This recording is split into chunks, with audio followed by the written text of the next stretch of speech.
أول ما تلاقي نفسك مستفز جدًا، مستفز مش بس متضايق أو مستغرب، أول ما تلاقي نفسك مستفز جدًا من صفة معينة في اللي قدامك، أول ما تحس إن جواك كده بغليان شديد خارج النطاق الطبيعي ناحية سلوك أو تصرف معين في غيرك، أول ما تبقى مستثار بمعنى irritated جدًا جدًا، اعرف على طول إن جواك شبه الصفة دي بالضبط، وإن عندك القابلية للسلوك اللي انت هتتجنن منه ده بالحرف.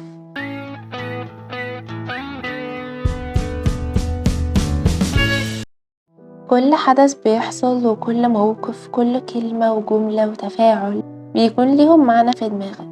فلان لما قال كذا كان يقصد انه بيجاملني، وفلان لما بصلي بالشكل ده بصيته ليا معناها انه متغاظ مني. الكومنت ده على فيسبوك اللي كتبه كان عايز يستفزني، واللايك ده معناه انه مهتم بيا، واللي سكت وما اتكلمش خالص ده معناه انه بيتجاهلني. انك تدي معنى للي بتشوفه واللي بتحسه واللي بتختبره، انك تفهمه وتفسره وتترجمه وتستوعبه، وده غير الادراك والاحساس والوعي، رغم ان الفروقات بينهم طفيفة. الحلقة النهاردة عن جزء بجد قيم جدا من كتاب في دايرة الرحلة لدكتور محمد طه، واللي هنتكلم فيه عن الاستقبال، وازاي ممكن كل حاجة انا شايفها تكون من جوايا ومش حقيقية ومش موجودة في الواقع ساعات. تأكد بما لا يدع مجالا للشك ان حواسك بتخدعك، وإنك دايما بتشوف جزء من الحقيقة. الصوت اللي أنا سامعه من فلان ده معناه بالنسبة لي كذا، اللمسة دي معناها عندي قرب، ونفس اللمسة في توقيت تاني أو من حد تاني معناها تحرش. الطعم ده حلو بالنسبة لي بس مش حلو خالص بالنسبة لصاحبي مش بيحبه. الاستقبال إنك تترجم ما تختبره حواسك، إنك تفهم اللي بيوصلك من المعلومات، وإنك تكون واعي للي بيحصلك من خبرات. في شوية تفاصيل هنا معرفش انت لاحظتها ولا لأ. أنا قلت إنك تدي معنى للي بتشوفه واللي بتحسه. لاحظت كلمة تدي؟ يعني انت اللي بتدي المعنى ده. يعني ايه؟ يعني أنا مسؤول عن اللي بستقبله، أنا مسؤول عن المعنى اللي بديه للأشياء. التفصيلة التانية اللي أرجو إنك تكون أخدت بالك منها، وهي الطعم ده حلو بالنسبة لي بس مش حلو خالص بالنسبة لصاحبي. يعني الاستقبال ده ممكن يكون نسبي، ممكن يختلف من شخص للتاني، يعني مفيش مطلق، وإن كل حاجة ممكن تبقى نسبية على حسب اللي بيستقبلها. ودي التفصيلة التالتة، هو الاستقبال ده بالشكل ده من الشخص ده ممكن يخليه يوصل لحد فين. ايه اللي بيخليك تستقبل حاجة بشكل وغيرك يستقبلها بشكل تاني خالص؟ ايه اللي يخلي 10 بني ادمين يفهموا نفس الخبرة او الجملة او الكلمة او الصورة ب10 طرق وتفسيرات غير بعض؟ اول حاجة ممكن تفرق في استقبالك للامور هي الخبرات السابقة. اللي عنده خبرة من حاجة معينة حصلت له قبل كده، تصرفه فيها المرة التانية لما يتعرض لحاجة شبيهة بالموقف هيكون مختلف تمام. يعني اللي اتعرض للرفض قبل كده هيكون حساس شوية للرفض دلوقتي، واللي وصلته رسائل رفض أو تجاهل من حد مهم في حياته مرة ورا التانية هيكون تفسيره لمواقف تانية من ناس تانية إنها برضو رفض. هيفهم سكوت حد على إنه رفض، وهيفسر نظرة عين حد إنها رفض، وهيترجم نبرة صوت حد على إنها توحي بالرفض. الحاجة التانية اللي بتأثر في استقبالك وترجمتك للأشياء هي دوافعك واحتياجاتك. يعني مثلا لو انت جعان قوي ومشيت شوية في الشارع، مناخيرك هتشم ريحة الكفتة اللي طالعة من المحل اللي هناك وهتعلق عندها شوية. الحاجة التالتة هي مشاعرك. استقبالك لأي حاجة وانت محبط أو غضبان هيختلف عن استقبالك وفهمك وتفسيرك لنفس الحاجة وانت مبسوط أو فرحان. في درجات وأشكال معينة من المشاعر ممكن تعمل عيون وتشوه الاستقبال. لما تحب حد هتستقبل كلامه وتفهم مواقفه وتترجم تصرفاته بطريقة، في حين لو حد تاني انت بتكرهه قال نفس الكلام أو عمل نفس المواقف والتصرفات، فهمك وتفسيرك وترجمتك ليه هتبقى حاجة تانية. في حاجات تانية كتير بتأثر على استقبالك لأي حاجة وأي حد وأي موقف أو خبرة أو حدث. الاهتمامات والميول الشخصية ليها دور، والتوقعات ليها دور، وجيناتك واستعدادك البيولوجي ليه دور، تركيب مخك ومستوى بعض النواقل الكيميائية فيه ليها دور، درجة الحساسية والكفاءة الوظيفية لحواسك نفسها ليها دور. واخد بالك قد ايه؟ شايف في كام عامل بيأثر وبيغير وبيفرق ويشوه استقبالنا لكل حاجة حوالينا؟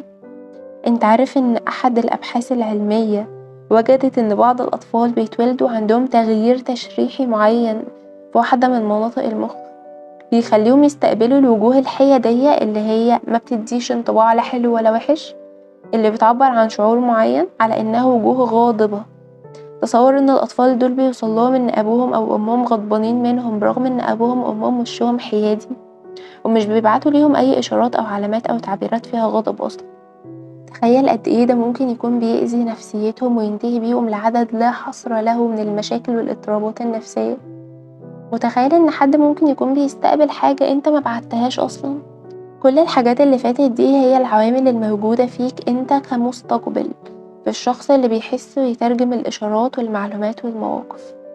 وفي طبعا عوامل تانية زي مثلا عينك دايما هتلقط الحاجات اللي شبه بعض أسهل وأسرع ما تلقط وتستقبل الحاجات المختلفة عن بعض.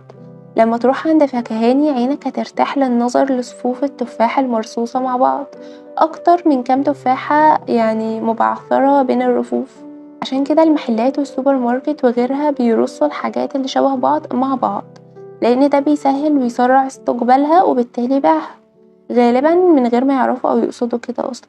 والخاصية دي اسمها التشابه. وجود الحاجات جنب بعض كمان بيخليك تستقبلها إنها ليها علاقة ببعض. يعني لما تدخل كافيه وتلاقي واحد واقف جنب واحدة هتفتكرهم مرتبطين، لحد ما تلاقي فجأة واحد تاني جاي من بعيد بيقف جنبها وبيكلمها عادي. لما صاحبك بتعجبه عربية غالية راكنة في الشارع بيتصور وهو ساند عليها، عشان اللي هيشوف الصورة هيفتكر تلقائيا من خلال الوضع ده إنها بتاعته. اللي بيتعمل في الفوتوشوب وتركيب أجزاء صور جنب بعض عشان تستقبلها إنها ليها علاقة ببعض. شايف قد إيه استقبالك ممكن يتخدع، ممكن يعاد توجيهه وممكن يتم التلاعب بيه؟ طب انت عارف إن مخك أحيانا بيملى الفراغات الناقصة في اللي بتستقبله؟ يعني أبعتلك أو أوريك أو أظهرلك حاجة ناقصة ومش كاملة وانت بتكملها من عندك وتشوفها كاملة. لو حطيت قدامك مجموعة نقط في شكل مستقيم عقلك هيستقبلها على إنها خط واحد. لو كتبتلك كلمة ناقصة حرف عقلك هيكمل الحرف ده من عنده وهيفهمها. ممكن أفاجئك بعدها بحرف تاني غيره وتطلع كلمة تانية خالص. وعارف أفلام الرسوم المتحركة بتتعمل ازاي وبتعتمد على ايه؟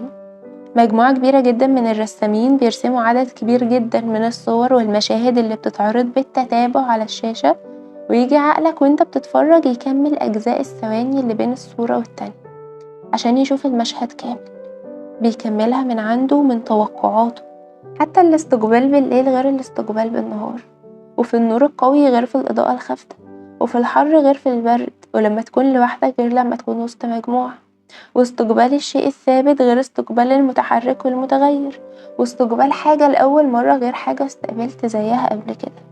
مهم جدا جدا انك تعرف ان استقبالك للأشياء قد يختلف تماما عن حقيقة الأشياء. لون البحر الأزرق ده مش أزرق خالص، هي مية البحر امتصت كل أمواج الضوء ما عدا ضوء واحد طول موجي معين اتعكس على عينك وترجمه مركز الاستقبال البصري عندك ان هو لونه أزرق. بص لنفس مية البحر دي بالليل وانت هتعرف. عارف الأفلام الأجنبية اللي فيه في آخرها تويست درامي بيقلب الأحداث في رؤيتك وفهمك ليها ويخليك تحس انك كنت شايف وفاهم، بس في الحقيقة انت ولا كنت شايف ولا كنت فاهم؟ اتأكد بقى بما لا يدع مجالا للشك ان حواسك بتخدعك وانك دايما بتشوف جزء من الحقيقة مش اكتر. بعض مرضى الهوس بيسمعوا الأصوات أعلى من حقيقتها ويشوفوا الألوان أزهى من أصلها، وبعض مرضى الاكتئاب بيسمعوا الأصوات أخفت من حقيقتها ويشوفوا الألوان أبهت من أصلها، وبعض مرضى الذهان بيشوفوا ويسمعوا ويحسوا ويستقبلوا حاجات مش موجودة أصلا. عقلنا يا جماعة شاطر جدا في محاولة الدفاع عن نفسه ضد اللخبطة الداخلية، وبيحاول يحمي نفسه منها بكل طريقة. عشان كده طور لنفسه مجموعة هائلة ومحكمة من طرق الحماية وأساليب الدفاع النفسي، وهي كتير ومتعددة ومهمة جدا. واحدة من وسائل الدفاع النفسية الشهيرة اسمها الإسقاط. يعني ببساطة ألقي عليك اللي بيخصني، شماعة يعني أشوفه إنه يخصك أنت. جوايا مشاعر كراهية ناحية حد بس أنا مش قادر أواجه نفسي بإن إنسان ممكن أكره، فأرمي عليك بشكل غير واعي المشاعر دي وأحس إن أنت اللي بتكرهني، وأبقى مصدق ده جدا وأقول واستغرب هو بيكرهني بالشكل ده ليه.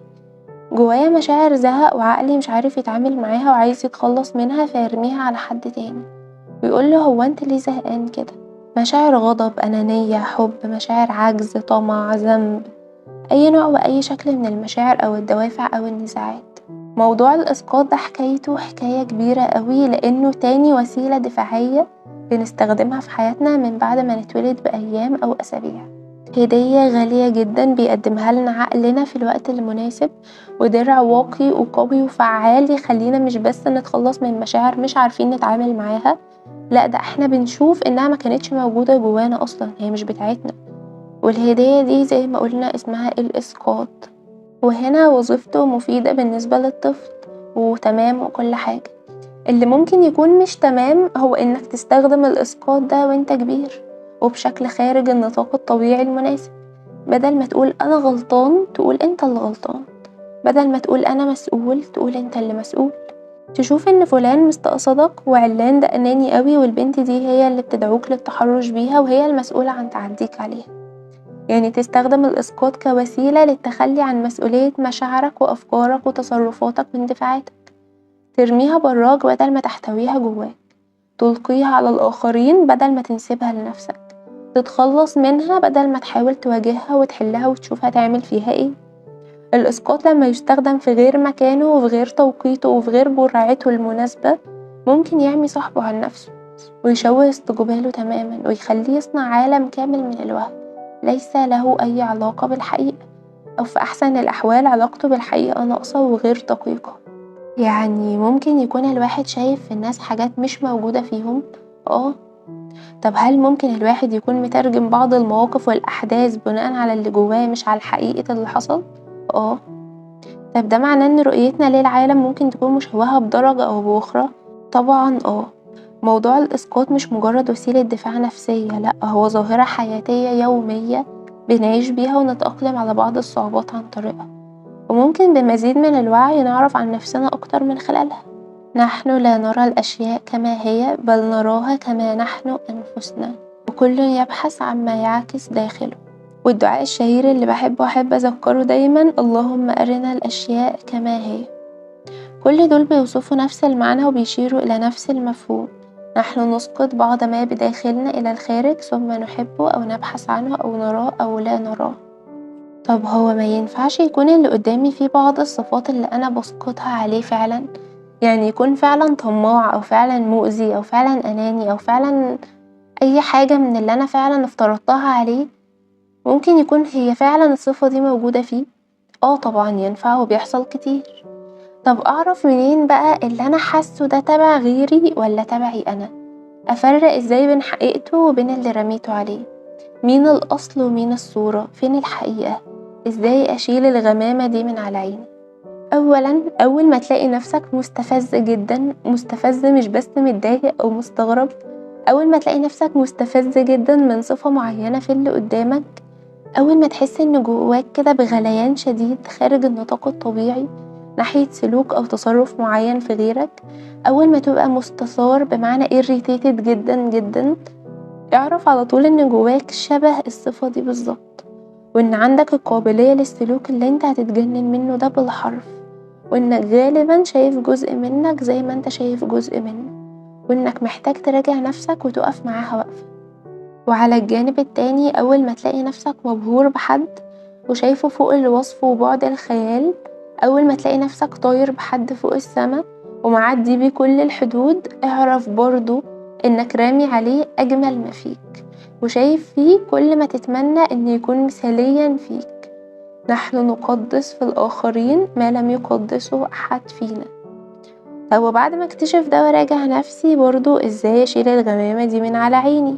أنا عايز أشوف الحقيقة كاملة. الخطوة الأولى فيها هي الرؤية، اكتشاف إن في حاجة اسمها إسقاط أصلا، وده اللي احنا عملناه دلوقتي مع بعض. الخطوة التانية هي وضع احتمالات من خلال الوعي اللي حضرتك بتوصله في رحلتك، احتمال إن ده يخصني واحتمال إن ده يكون تبعي واحتمال أكون أنا اللي مسؤول، فكرة إنك تكون متقبل ده. الخطوة التالتة إنك تسأل نفسك طب أنا عملت كده ليه؟ أنا ليه ممكن أكون برمي اللي بيخصني برا؟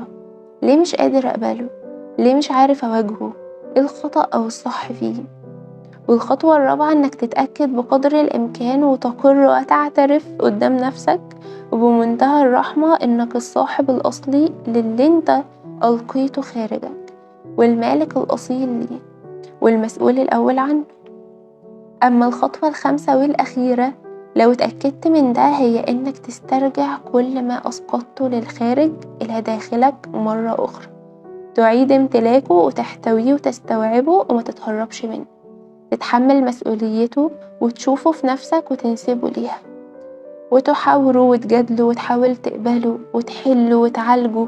وقتها بس هتتوضح ليك الحقيقة كلها، حقيقة العالم كله وحقيقة الآخرين زي ما هما بالظبط، وحقيقتك انت شخصيا واللي ربما هتكتشفها لأول مرة. ولحد هنا وصلنا لنهاية حلقة قوية جدا من كتاب في دايرة الرحلة. عزيزي المستمع، اسمع، فكر، اتحرك.